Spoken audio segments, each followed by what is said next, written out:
అవునా కదా? ఎట్లా జోక్ కొడతారు? జో జోర దళితన్నా జోర దళితన్నా. మన ఏ పార్టీ ఉన్నా సరే, ఏ పార్టీలో మనోడు ఉంటాడు, హుషారే ఉంటాడు, కానీ మనం ముంగడి పోడు. నిజంగా అవునా కాదా అన్న? హుషారే ఉంటాడు, తెలివితేటలే, చదువుకుంటాడు, అన్ని ఉంటాడు, కానీ ఒక ప్రజాప్రతినిధి కాలేకపోతాడు. ఓట్లు వేస్తారు, ఎవరు ఉంటారు? మన వాళ్ళు ఆయన కూడా కాకపోతాడు. ఎందుకు? జో జోర దళితన్నా జోర దళితన్నా, జో కొట్టకుంటే నువ్వు మేలుకుంటావు. మన మీద పెత్తనం చేస్తాడు, ఇప్పటి నుంచి చేస్తలేడు. మన తాతల ముత్తాతలు ఇప్పటికి కూడా ఊర్లలో మన నరసింహన్న చెప్పిండు, ఇంకా అంటరానితనం అనేది ఇంకా ఉంది. అది పోవాలంటే మనం అంతా ఎడ్యుకేట్ కావాలి, చదువుకోవాలి. ఎట్లా జో కొడుతున్నాడు ఈయన? జో జోర దళితన్నా జోర దళితన్నా, జో కొట్టకుంటే నువ్వు మేలుకుంటావు, నువ్వు మేలుకుంటే మా మేడలెక్కులు. జో జో జో జో జో జో జో జోర దళితన్నా జోర దళితన్నా, జో జోర దళితన్నా జోర దళితన్నా, జో కొట్టకుంటే నువ్వు మేలుకుంటావు, జో కొట్టకుంటే నువ్వు మేలుకుంటావు, నువ్వు మేలుకుంటే మా మేడలెక్కులు. జో జో జో. నువ్వెంతటి వాడివో నీకు తెలియదురా. మనకు తెలియదు మనం ఎంత శక్తివంతులమో. నేను బాగా పాట పడతాను, నీ సపోర్ట్ పడుతూనే చేస్తుంది, కానీ నాలో మాత్రం భయం ఉంటుంది. ఎందుకు భయం ఉంటుంది? ఎందుకంటే నుంచి అది. అవునా కాదా? మన ఊరలో ఒక దొరైన పోతుంటే మన అయ్యా మంచి గట్టి ఉంటాడు, లేచి తప్పగా నిలబడతాడు. ఏమైతుందో ఏమో. అవునా కాదా? నువ్వెంతటి వాడివో నీకు తెలియదురా, నువ్వెంతటి వాడివో నీకు తెలియదురా, నీ శక్తి మాకెరక ఓ నిప్పురవ్వ, నీ శక్తి మాకెరక ఓ నిప్పురవ్వ.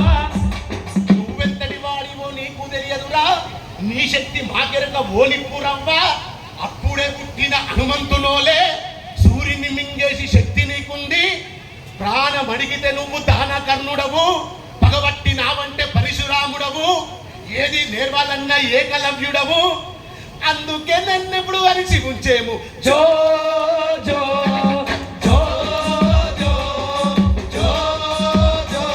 అయ్యో జో జోర దళితన్నా జోర దళితన్నా, జో జోర దళితన్నా జోర దళితన్నా, జో కొట్టకుంటే నువ్వు మేలుకుంటావు, జో కొట్టకుంటే నువ్వు మేలుకుంటావు, నువ్వు మేలుకుంటే మా మేడలెక్కులు. జో జో జో జో జో జో. మళ్ళా నేను మంచిగా తిని శక్తివంతుడై బలశాలి అయితే మంచి కూరలు తింటే మనమెక్కి నువ్వు మమ్ములనే ఎదిరించి తిరుగుతావంటూ సత్తు గిన్నెల నీకు ఉత్త గట్కేసి సాలిని గంజు సప్పడిది పోసి కుక్కోలే కతుకుమని నీకు పోసేము. జో జో జో జో జో జో జో జోర దళితన్నా జోర దళితన్నా, జో కొట్టకుంటే నువ్వు మేలుకుంటావు, నువ్వు మేలుకుంటే మా మేడలెక్కులు.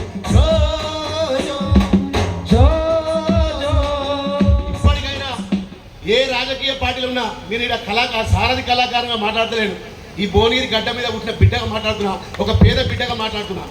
నిజంగా మన పేదోళ్ళకు మనకు అవకాశం డాక్టర్ బాబాసాహెబ్ అంబేద్కర్ ఇచ్చినటువంటి గొప్ప ఆయుధం ఏంటి? ఓటు హక్కు. కానీ ఇన్ని సంవత్సరాల నుంచి ఓటేసుకుంటూ వస్తున్నాం. ఒక పేద బిడ్డ ఎందుకు భువనగిరికి ఎమ్మెల్యే అయితే లేడు? ఒక పేద బిడ్డ ఎందుకు అయితే లేడు భువనగిరికి ఎంపీ? మన ఓటు మనం వేసుకుంటున్నామా?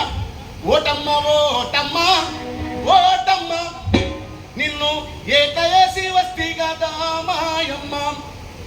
5 ఏళ్ళ 6 ఏళ్ళ ఓట్ల పండుగ వచ్చినప్పుడు సూటు బూటు వేసుకున్న లీడర్ గాడు మన ఇంటికి వచ్చి బాగా బాగున్నావా అని, చెల్లె మంచుకున్నావా అని నా పోరని ముక్కు తీసి అది గారికి అన్ని చేసి ఈ ఎలక్షన్ లో నాకే ఓటేయి అన్నాడు. బాగా మురిసిపోయిన అన్నాడు బావానని. బాగానే మురిసిపోయి ఎక్కలు తిరగబడితే వెనుకకెళ్ళి సంచులకెళ్ళి సీజన్ అయితే తీసిండు, నా చేతులు అయితే వెచ్చిండు, మూతనైతే ఇప్పిన ఎయ్యనైతే వేసినా. ఇక ఓటు కారుకు పోయేదే మాత్రం గుర్తుంది, కానీ ఏడ గుర్తిండో ఒక బాయరు. మా కలెక్టర్ చెప్తానే ఉంటాడు, దయచేసి మధ్యాహ్నానికి మందుకు